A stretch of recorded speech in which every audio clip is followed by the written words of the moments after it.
بسم اللہ الرحمن الرحیم۔ حضرت ابو سعید خدری رضی اللہ تعالی عنہ سے روایت ہے کہ رسول اللہ صلی اللہ علیہ وسلم ایک دن نماز کے لیے گھر سے مسجد تشریف لائے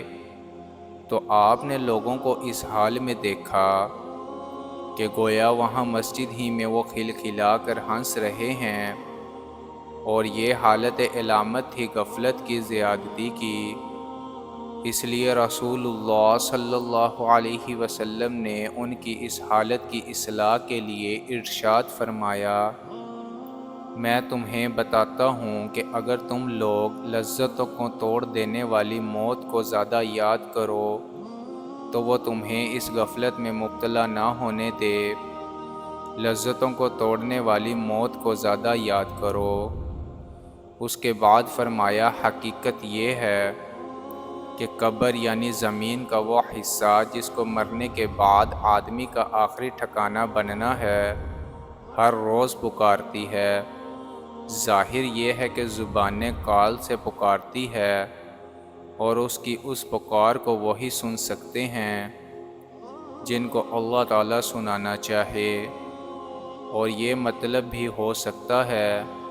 کہ ہر روز قبر زبان حال سے پکارتی ہے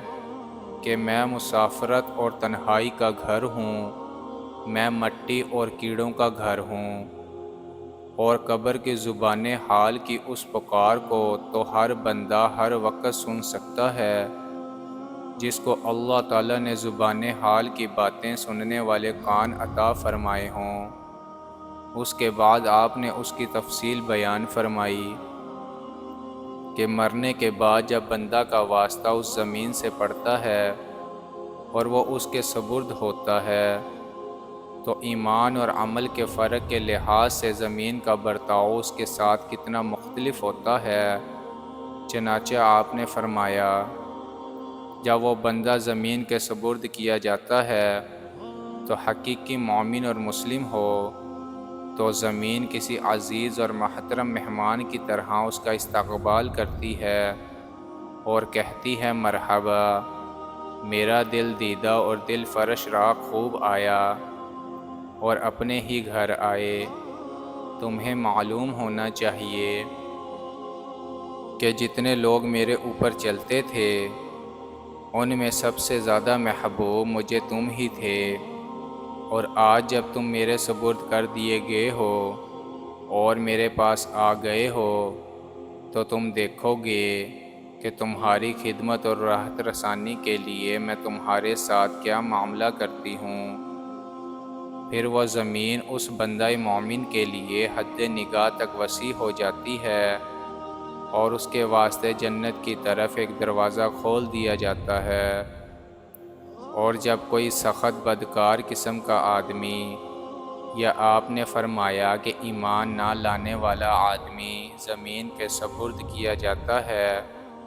تو زمین اس سے کہتی ہے کہ جتنے آدمی میرے اوپر چلتے پھرتے تھے تو مجھے ان سب سے زیادہ مبغوض تھا، اور آج جب تم میرے حوالے کر دیا گیا ہے اور میرے قبضے میں آ گیا ہے تو ابھی تو دیکھے گا کہ میں تیرے ساتھ کیا کرتی ہوں۔ آپ نے فرمایا کہ پھر وہ زمین ہر طرف سے اس کو بھونجتی اور دباتی ہے، یہاں تک کہ اس دباؤ سے اس کی پسلیاں ادھر ادھر ہو جاتی ہیں۔ ابو سعید خدری رضی اللہ تعالی عنہ کا بیان ہے کہ حضور صلی اللہ علیہ وسلم نے اپنے ایک ہاتھ کی انگلیوں کو دوسرے ہاتھ کی انگلیوں میں ڈال کر ہم کو اس کا نقشہ دکھایا۔ اس کے بعد فرمایا، پھر اس پر 70 اژدھے مسلط کر دیے جاتے ہیں، جن میں سے ایک اگر زمین میں پھنکار مارے تو رہتی دنیا تک وہ زمین کوئی سبزہ نہ اگا سکے، پھر یہ اژدھے اسے برابر کاٹتے نوچتے رہیں گے یہاں تک کہ قیامت اور حشر کے بعد وہ حساب کے مقام تک پہنچا دیا جائے۔ ابو سعید خدری بیان کرتے ہیں کہ اور حضور صلی اللہ علیہ وسلم نے یہ بھی بیان فرمایا اس کے بعد کچھ نہیں کہ قبر یا تو جنت کے باغیچوں میں سے ایک باغیچہ ہے یا دوزخ کے خندقوں میں سے ایک خندق ہے۔ اللہ پاک ہمیں اس حدیث پر عمل کرنے کی توفیق عطا فرمائیں، آمین۔